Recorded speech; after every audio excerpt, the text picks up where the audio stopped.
Shalom, shalom, chers téléspectateurs de Canal 7 Gospel TV, auditeurs de la radio Libération, la 98.6 FM. Chers internautes, c'est toujours un plaisir de vous retrouver chaque jour dans le cadre de votre méditation journalière Eau Vive et dans votre émission de méditation au quotidien qui vous donne la possibilité d'être toujours connecté, d'avoir une rencontre journalière avec la source de votre création, le Tout-Puissant, tiré donc du livre de méditation Tout droit du ciel. Tout droit du ciel est la belle pensée et élaborée par le Saint-Esprit au travers de son nom, le prophète Samuel Lonsi, dans le cadre de son mandat de la libération de l'humanité. À plusieurs thématiques, il publie, met sur pied un livre de méditation tous les mois pour édifier le peuple de Dieu sur un thème particulier. Et ce mois donc, il a choisi de nous édifier sur la libération de mon destin. Vous aussi, au numéro qui s'écrit sur le bas de votre petit écran ou par SMS ou par appel au plus 237 690 48 65 20, vous pouvez nous écrire ou nous appeler pour entrer en possession de votre exemplaire de ce mois par support numérique ou encore support physique moyennant la somme de 1000 francs seulement, ou tout autre exemplaire. Comme je le disais, il y en a plusieurs thématiques, quel que soit le défi que vous traversez en ce moment. À la cathédrale des signes et des prodiges, bergerie mais que dirige loin de l'éternel le prophète Samuel aussi, avec plusieurs branches sur l'étendue du territoire national et international. Vous pouvez entrer en possession d'un de ces livrets qui va vous édifier, vous montrer la conduite à tenir pour venir à bout des défis que vous traversez en ce moment. Alors, nous allons donc partager le thème de ce jour. Le sous-thème de ce jour est « Vois ton destin ». « Vois ton destin » est le thème de ce jour tiré de Genèse 12 au verset 11. De Genèse 12 au verset 1. Il est écrit « L'Éternel dit à Abraham, va-t'en de ton pays, de ta patrie et de la maison de ton père dans le pays que je te montrerai. » Message. Le prophète Samuel Lonsi nous dit, tu es dans cette situation car tu ne vois pas. Les gens qui voient un avenir ne meurent pas.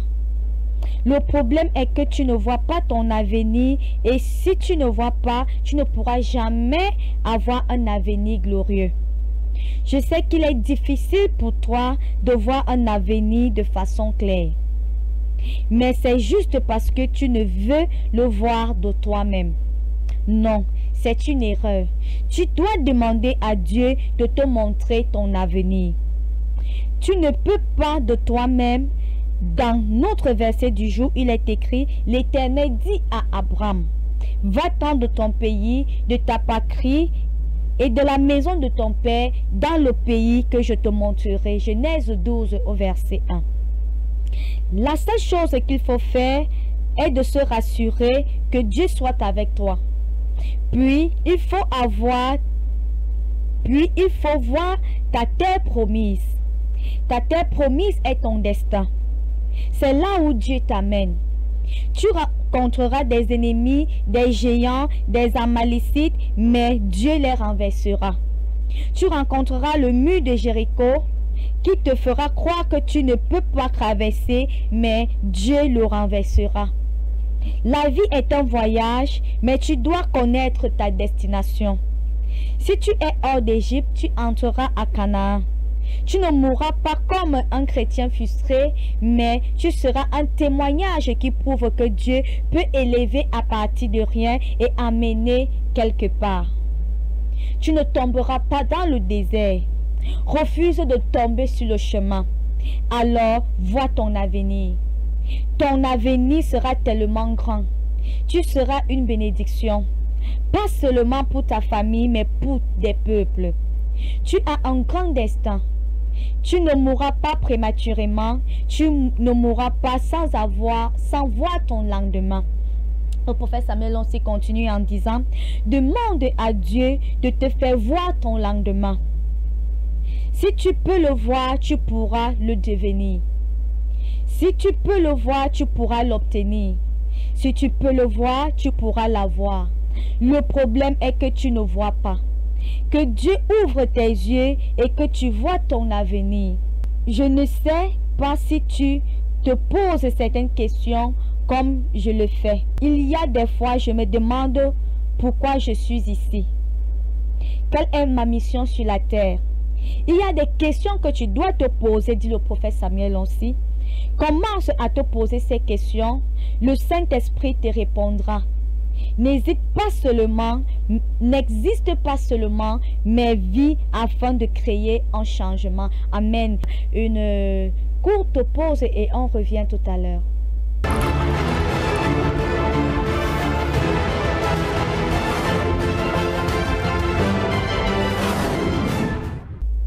Alors, bien aimé, comme je disais, j'aime particulièrement cette belle conclusion du message du jour que nous délivre le prophète Samuel aussi. Il nous dit que lui, par moment, il se pose certaines questions.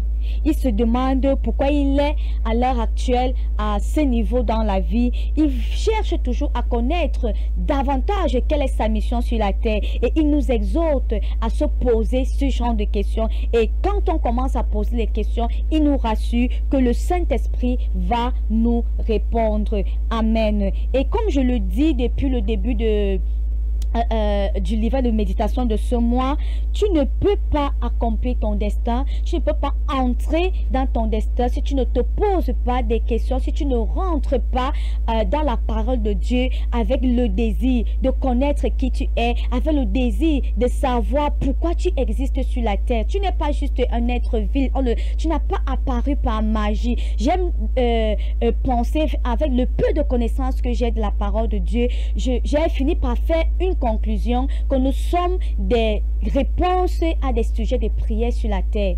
Lorsque tu es un enfant de Dieu, Dieu t'a envoyé pour venir répondre à un sujet de prière spécifique sur la terre, venir répondre à des cris spécifiques sur la terre. Nous voyons par exemple avec le peuple d'Israël à d'Égypte, après 430 années d'esclavage, ils n'arrêtaient pas de pleurer, ils n'arrêtaient pas de soupirer, ils n'arrêtaient pas de gémir. Oh Seigneur, tu nous avais promis, délivre-nous, délivre-nous. Ne vois-tu pas le jour qui est le nôtre? Ne vois-tu pas comment nous sommes oppressés et tout? Et quand Dieu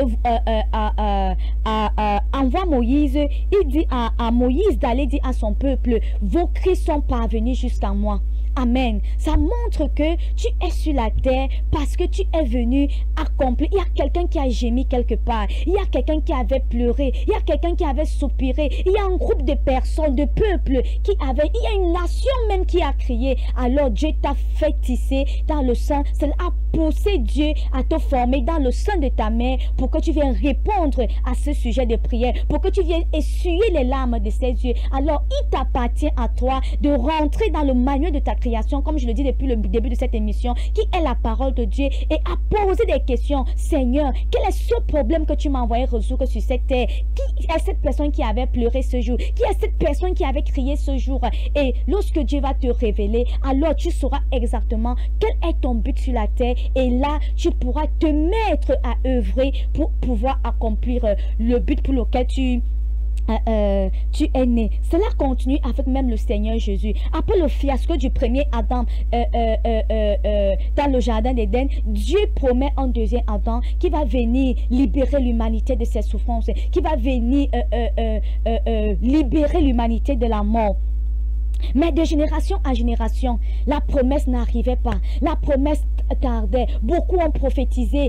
Ils ont dit, il sera, le Messie arrivera. Mais il a fallu qu'une femme a nommé la prophétesse Anna, qui entre à la présence de Dieu, qui commence à gémir. Elle s'est sûrement posé des questions. Mais Seigneur, tu nous avais promis. Pourquoi tant de souffrance? Pourquoi ça ne va pas? Pourquoi? Elle a pris ça comme fardeau. Elle a commencé à prier que le Messie vienne, que le Messie vienne, jusqu'au jour où ses cris sont appelés, montés jusqu'à l'éternel, et Dieu a tissé, a fait naître le Christ Jésus dans le sein de la Vierge Marie. Amen. Et nous voyons Jésus également ayant conscience qu'il ait une réponse à des sujets de prière. On peut le voir et déjà étant tout petit, on nous le dit dans la Bible, à l'âge de 12 ans, il est resté au temple, il posait des questions, il voulait savoir. Je vois un enfant qui voulait savoir, qui suis-je, pourquoi je vis, pourquoi j'ai été créé, pourquoi je suis en cet instant précis, à ce moment précis sur la terre. Dans son jeune âge, il a commencé à se poser des questions pour pouvoir connaître le but qu'il a, en fait, quel est son rôle à jouer dans le plan parfait de Dieu dans ce monde. Et il y a ce passage, en fait, qui me bénit beaucoup dans le jardin de Gethsémane. Jésus a fait une prière. Père, si c'est possible d'éloigner cette coupe de moi, mais pas ma volonté, mais ta volonté. Alléluia. Cela veut dire que Jésus avait, en tant qu'être humain, en tant qu'être de chair, il avait une volonté qui lui était propre. Il avait des envies, il avait des rêves. Peut-être qu'il voulait être chantre, peut-être qu'il voulait être médecin, avocat, juge, je ne sais pas, exceller dans son domaine de menuisier. Mais il avait conscience que au-delà de tous ces rêves, j'ai quelqu'un qui m'a créé. Il y a quelqu'un qui m'a créé. Donc pour cela, il m'a donné un but. Alors il fallait qu'il puisse connaître, qu'il se pose des questions pour pouvoir connaître quel est ce but que Dieu lui a donné sur la terre. Et c'est comme ça qu'il a commencé à travailler, à se nourrir, à prier, à gémir, à se poser des questions. Et lorsqu'il a su exactement qui il était, comme nous le dit la Bible dans l'évangile de Luc 4, lorsqu'il a su en fait qui il était, il pouvait se tenir dans le temple avec assurance, avec autorité devant les scribes, les pharisiens, les docteurs de la loi, devant le peuple, pour pouvoir citer une promesse qu'il a pris de la... Ça veut dire que, comme je le disais, il se posait des questions en méditant la parole, en rentrant dans la parole. Il n'a pas regardé que je suis fils de Dieu. Il est entré dans la parole. C'est pour ça qu'il a pu citer Ésaïe 61. À partir du verset 1, quand il commence à dire, l'Esprit de l'Éternel est sur moi, parce que l'Éternel m'a oint pour apporter la bonne nouvelle au débonnaire, il a commencé à citer la parole de Dieu. Ça veut dire qu'il a eu une rencontre avec ces paroles. Et Dieu lui a dit que c'est ça que je t'ai envoyé faire sur la terre. Donc il pouvait maintenant se lever avec autorité pour dire, l'Esprit de l'Éternel est sur moi. Dieu m'a oint pour libérer les captifs, pour guérir les malades. Il pouvait citer ce verset biblique, ces versets bibliques, ce tronçon des Écritures, de la parole de Dieu, de la parole de Dieu qui a été dite, qui a été annoncée des centaines d'années avant qu'il ne voie le jour. Alléluia. Mais il a fallu qu'il entre dans la parole, qu'il se pose des questions, qu'il demande à Dieu, qui suis-je? Pourquoi tu m'as créé? Pourquoi je suis sur cette terre? Pourquoi?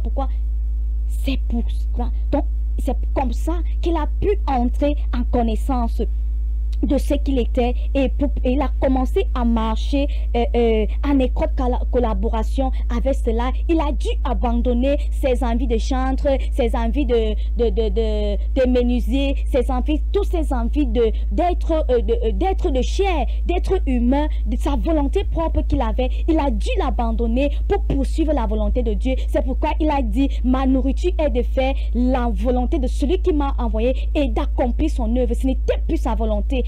Il s'est posé des bonnes questions et le Saint-Esprit lui a révélé au travers de la parole de Dieu qui il était, le but qu'il avait sur la terre, et il pouvait maintenant abandonner avec contrainte. C'est vrai, tu peux peut-être être cessé et Dieu te dit non, moi j'ai toujours voulu que tu sois là, avec contrainte, mais ayant l'assurance au moins qu'il est en train de faire ce qu'il est censé faire, ce pourquoi Dieu l'a appelé à faire sur la terre. Et il a merveilleusement accompli sa mission. Il a répondu à ce cri de la prophétesse Anna. Il a répondu à ce sujet de prière qui a été élevé pendant des années par cette veuve, que le Messie vienne, qui vienne libérer l'humanité. Oui, bien-aimé, il a fallu qu'il rentre dans la parole de Dieu. Alors toi aussi, je t'exhorte ce jour, à compter de ce jour, comme nous le dit le prophète Samuel aussi, commence à poser des questions au Saint-Esprit. Rentre dans le manuel qui te définit, la parole de Dieu. Pose-toi des questions. Les réponses ne sont pas ailleurs. Tu ne peux pas être une cuisinière et tu veux reconnaître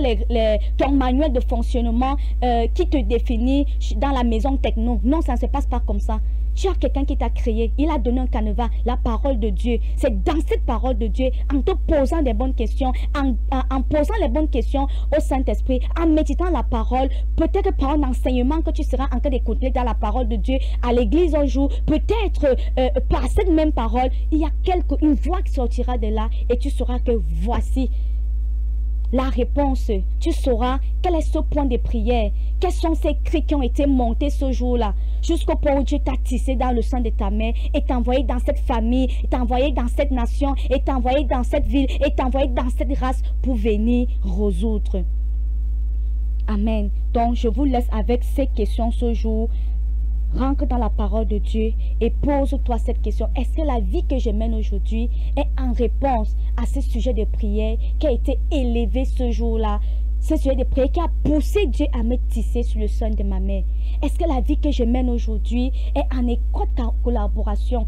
Est-ce que ma vie est en train d'essuyer les larmes, les cris, les pleurs qui ont été élevés ce jour-là par ce peuple, par cette famille, par cette église, par cette race? Et la réponse, comme je le disais, se trouve dans la parole de Dieu. Si Christ, notre modèle parfait, a eu besoin de la parole de Dieu et de poser des questions pour pouvoir répondre à cette question qui était en suspens pour le salut de l'humanité, qui es-tu? Qui sommes-nous pour pouvoir prétendre faire sans cette parole, pour pouvoir prétendre entrer dans notre destin, accomplir notre destin sans poser des questions à la lumière des Écritures? Et c'est ici donc que s'achève l'émission de ce jour. Merci d'avoir été des nôtres. On se dit à demain pour une autre coupe d'eau vive qui constitue pour nous une source pour la vie éternelle. Je suis Rose Déborah. Restez bénis. Shalom, shalom.